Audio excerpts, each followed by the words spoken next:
Bismillahirrahmanirrahim. Aziz Müslüman kardeşlerim, Allah-u Teala'nın izniyle inşallah bugün ihfa dersini geçeceğiz. İhfa ne demektir? İhfanın lügat manası gizlemek, örtmek, saklamak manasındadır. Yani hafi olan, gizli olan demektir. Tecvid ilminde ise ihfa, izhar ve idgam arasında gunne ile şeddesiz okumaqdır. İzhar ve idgam arasında. Yani izhar ne demektir? İzhar açıqdan olan bir şeye deyilir. Yani tecvidde əsasən izhar açıqdan oxumaq mənasında, açıq aydın bir şəkildə oxumaq mənasında istifadə olunur. İdğam da bir hərfi digər hərfin içərisinə salmaq deməkdir. Yəni eyni cinsdə olan bir hərf hansı qüvvətlidirsə, digər hərfi içərisinə alır. Və o hərfin sıfatı ilə digər hərf də sifətlənir. İzhar və idğam arasında, açıqdan oxumaq ilə oxumamaq arasında, ya açıqdan deyil, ya tam gizli deyil. Gunnə ilə, yəni səsi burun boşluğundan gətirərək şəddəsiz halda oxumaqdır. Yəni şəddəli şəkildə oxumursan və səsi burun boşluğundan gətirərək oxuyursan. Tərifi isə, tərif deyərkən, yəni tətbiqi nə zaman meydana gəlir? Ne zaman ki tenvin, biz tenvin ne olduğunu keçdik. İki üstüne, iki əsrəyə, iki ötrəyə tenvin deyilirdi.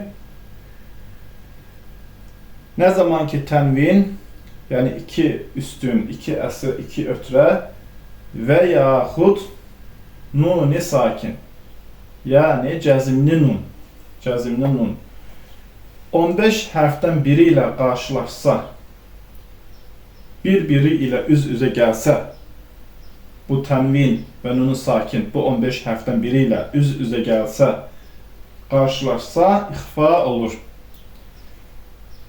İndi isə biz bu 15 hərfi burada yazacağıq. İnşallah misalları ilə izahların verəcəyik. Gördüğünüz kimi biz ixfa hərflərini yazdıq və bunu biz ilk hissəsin beyt şeklinde yazdık. Keçmişdə müdərrislər tələbələrinə çətin olan bir şeyi öğrenmesi üçün şifre olarak onları, o hərflər olsun, kəlmələr olsun, bunları beyt şeklinde yazıb rahatlıqla onları əzbərlətərlərmiş. Məsələn, İxfa hərfləri əslində bu 15 hərfdir. Sad, dad, ta, za, tə, fə, sin, şin, zəl, zə, qaf, kəf, dəl, cim, fə hərfləri. Və bu şəkildə tələbələr oxusa, bu hərfləri digər hərflər ilə qarışdırma ehtimalı olduğu üçün bunu beyt şəklində yazmışlar. Bir şeir şeklinde yazmışlar ki, bu hərfləri tələbələr unutmasınlar və əzbərində yaxşı qalsın deyə. Beyt şeklində isə belədir. Sıf, zə, sənə, cüdə, şəxsin, qad, səmə, kərəmə, da' zalimən, zid, tuqa, dum, talibən, fətərə. Burada ixfa hərflərini qırmızı renk ile yazmışam, bilinsin diye. Sad, sıf, sad, zə, sənə, sə hərfi, cüdə, cim hərfi, şəxsin, şin hərfi, qad, qaf hərfi, səmə, sin hərfi, kərəmə, kəf hərfi, da', dad hərfi, zalimən, za hərfi, zid, zə hərfi, tuqa, tə hərfi, dum, dəl hərfi, talibən, ta hərfi, fətəra, fə hərfi. Bu beytin kəlmələrinin əvvəlindəki qırmızı renk ilə yazılmış hərflər ixfa hərflərdir.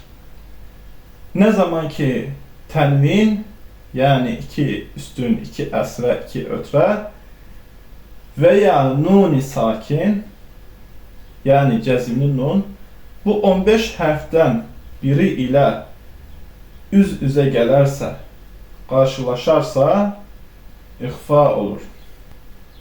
İndi isə biz bu ixfa dərsini misallar üzərində tətbiq edərək, icra edərək, Allahın izni ilə davam edəcəyik. Və bizlər ixfanın 3 ədəd misalını yazdıq və bu misala uyğun olaraq digər misalları tətbiq edəcəyik. İxfanın tərifini silmədim, çünki bu ixfanın tərifini bu ixfanın misalları üzərində tətbiq edəcəyik. Biz tərifdə nə demişdik? Nə zaman ki tənvin,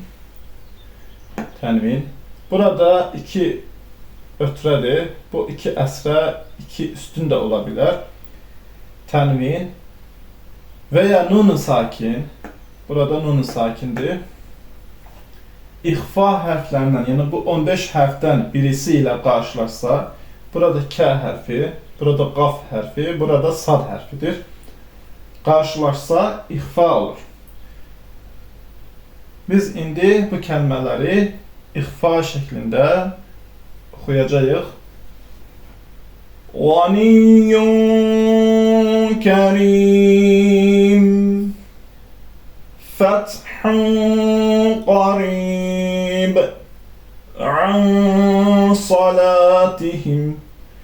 Tənvin və nun-u sakin açıq şəkildə deyil, gizli bir şəkildə səsi genizə verərək, burun boşluğuna verərək oxunur. Yəni açıq şəkildə izhar şəklində oxunmur. Məsələn, Ganiyyun kərim, fəthun qarib, an salatihim. Yəni bu izhar şəklidir. Yəni bu şəkildə oxunmur. Və yaxud da şəddəli şəklində də oxunmur. Ganiyyun kərim, fəthun qarib, an salatihim. Bu şəkildə oxunmur. Və bir daha da oxuyaq. Ganiyyun kərim, fəthun qarib, an salatihim. Bu kəlmələrdə ixfanın açıqlaması bu cür şəkildə olacaq. Ganiyyun kərim ixfadır. Tənvin ixfa hərflərindən kəf hərfi ilə qarşılaşmışdır. Fəthun qarib ixfadır. Tənvin ixfa hərflərindən qaf hərfi ilə qarşılaşmışdır. An salatihim yenə də ixfadır. Nun-u sakin ixfa hərflərindən sad hərfi ilə qarşılaşmışdır. Bu şəkildə ixfa bu kəlmələrdə izah olunur. İxfa-i qalil, ixfa-i kamil, yəni az olan ixfa vardır, bir də tam şəkildə olan ixfa vardır. Əsasən bu 15 hərfdən tənvin və yaxud nun-u sakin, cəzimli nun, ba hərfi, dəl hərfi və tə hərfi, bu 3 hərfdən birinə əgər tənvin və yaxud nun-u sakin qarşılaşsa, ixfa-i qalil olur. Yəni az ixfa olur. Ba, dəl, tə hərfi ilə. Və bu 3 hərfdən geriyə qalan digər 12 hərf ilə tənvin və yaxud nun-u sakin qarşılaşsa, ixfa-i kamil olur. İxfa bir yarım hərf oxunacaq qədər məd edilir, uzatılır. Bir yarım hərf oxunacaq qədər. Və xüsusilə diqqət etmək lazımdır ki, nunun ixfasında nundan öncə bir məd hərfinin oxunmasına meydan verilməməlidir. Uzatılaraq oxunmamalıdır. Məsələn,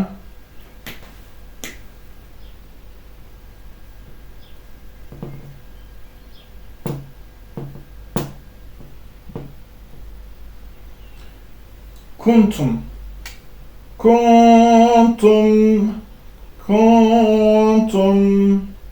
Nunu sakin ixfa hərflərindən T hərfi ilə qarşılaşmışdır. Və bu kəlməni çalışmaq lazımdır ki, kuntum deyə uzatılaraq oxunmaması lazımdır. Kuntum. Bu şəkildə oxumamaq lazımdır. Sanki burada bir məd hərfi gəlmişdir və siz bu kəlməni kuntum deyərək uzataraq oxuyursunuz.